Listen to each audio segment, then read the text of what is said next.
There was like an election that was only like 3 states I think had elections. Like last week was it or the week before? Right, that was the one that Mamdani, excuse me, won the mayorship of New York City. So yeah, I mean, like, I think that's good. And I know a lot of people who consider themselves more kind of like Democrats, which I don't really identify as, but I am by default, I guess. Are like really hoping for some big political wins next time there's an election, and are hoping that like Trump overreaches so much he just kind of like pisses off huge parts of America. And then, the Democratic Party will be more in power. I mean, obviously, I would prefer that. I want to see that, but I just came to the conclusion recently that like that's not going to solve anything. If anything, that's just going to exacerbate things. Okay, let's just say, let's say best case scenario, the left has all three branches of government. It's not going to change the basic kind of like ideological, and I would even say like spiritual conditions that gave rise to Trump in the first place, right? I mean, like if he has a heart attack and dies tomorrow, it's not like we're just going to go back to the way it was 10 years ago, right? And I think that like people's minds and hearts need to be transformed. I know I sound like a Christian evangelist, but I'm not talking about Christianity. I just mean in general, right? Like WASPism, white supremacy, this, love of violence, this need to like dominate and destroy, like that's deep. And it does not matter what political party is here. Like there's a huge cross section of America, a plurality, if not a majority, who just have those beliefs deep in their cultural and emotional DNA, and like electing Democrats is not going to get rid of that, right? You just put this in a global perspective, right? Look at climate change, right? I mean, again, like putting Democrats in charge is not going to change the fact that like capitalism doesn't give a fuck about the environment, right? Like, so it just kind of feels like there's this weird feeling I got last year was like everything is broken all at once, and I don't know how to fix it. So yeah, and I just thought like, well, like what can I do about that? It's like, well, I can start advocating for like different ways of thinking, right? One of the reasons why I talk about the Enlightenment so much is because it's so mind-boggling to me that like one day just somebody got an idea that no one had ever had before, like, hey, human rights should exist, like like we should have rights, and like history has been changed since then, and again, like a lot of people I listen to are saying that like something like that either needs to happen or will happen, because if it doesn't happen, like, chaos is going to just like overtake everything. So yeah, when I say spiritual, I don't mean like let's all become Christians again.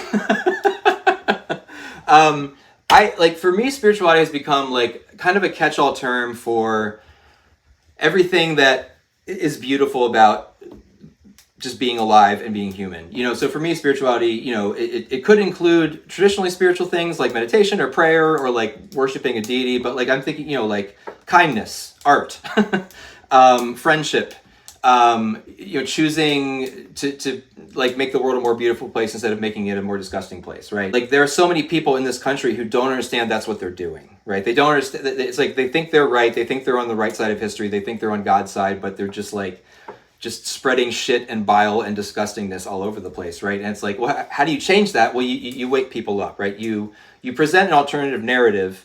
In addition to presenting an alternative narrative, you live out that narrative, right? Because it's like words are words, but like living it out is something different. Like, I have friends who are like atheists, and I even think like, well, they have a spirituality too, right? Like they have like, yes, their beliefs are there is no God, but my friends who I know personally are atheists, they're insanely kind and self-sacrificial people, right? So it's like, well, to me, that's evidence of a spirituality.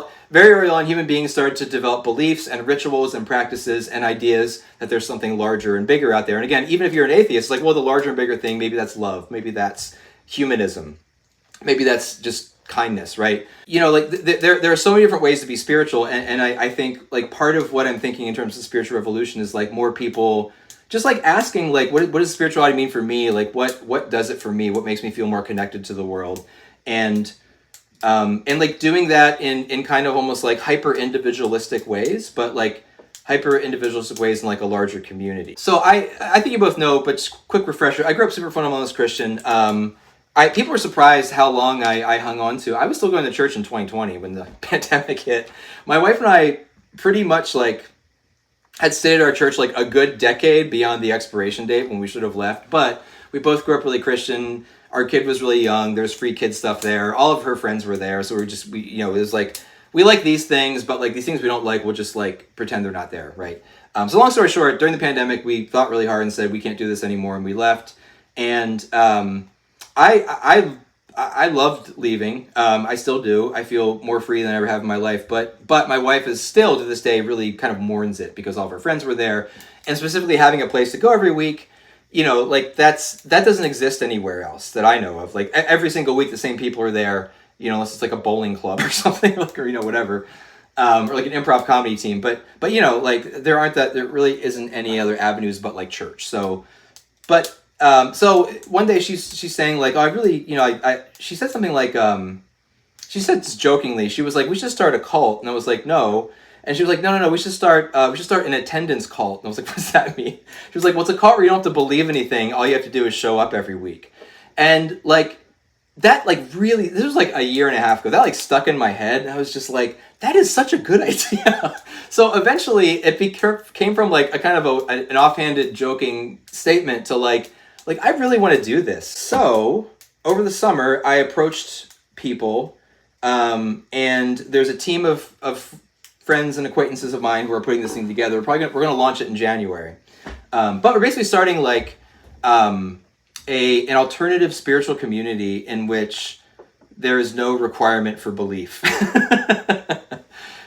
Basically, and it's like, well, how do you have like a shared group around something so like watery and nebulous? Well, the idea is like, well, kind of two things. One will be like our shared identity will be that everybody has their own spirituality anyway, so we should just encourage that, right?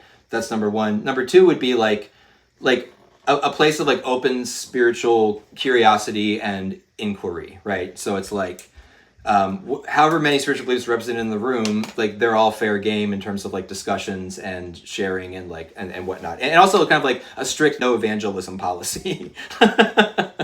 So if you have your spirituality and you like it, that's fine. You can't try to get someone else to change what they believe to make you feel happy. So yeah, like that's starting, and the reason I have a team of people I'm starting with is because it's going to be like a leaderless group. Like it's not going to be my group. Like I'm not going to be in charge of it.